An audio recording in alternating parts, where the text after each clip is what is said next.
రామ్ గోపాల్ వర్మ చెప్పినట్టే సెక్స్ కోసమే బతుకుతా అని ఎలా అయితే అన్నాడో, మరి అలాగనే ఈ విద్యార్థులంతా కూడా వచ్చి తోటి విద్యార్థినులపై అంటే అమ్మాయిలపై ఏమైనా చెయ్యి పట్టుకొని ఏదైనా అసభ్య వేషాలు వేస్తే మరి ఈ వీసీ అనేవాడు వారికి తోడ్పాటును అందిస్తాడా? అసలు ఈ వీసీ ఏమనుకుంటున్నాడు?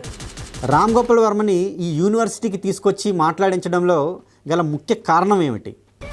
అసలు వీసీ ఎవరు? ఆయన పేరే రాజశేఖర్. ఆయన గతంలో హెచ్సియులో అంబేద్కర్ స్టూడెంట్ యూనియన్ అనే ఒక సంస్థని స్థాపించాడు. అదేంటంటే దేశ విద్రోహులను, సంఘ విద్రోహులను, అలాగే హిందూ విద్రోహులను చాలా తయారు చేసింది.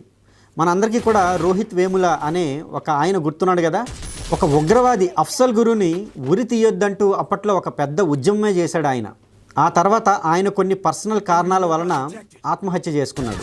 ఆ ఆత్మహత్యను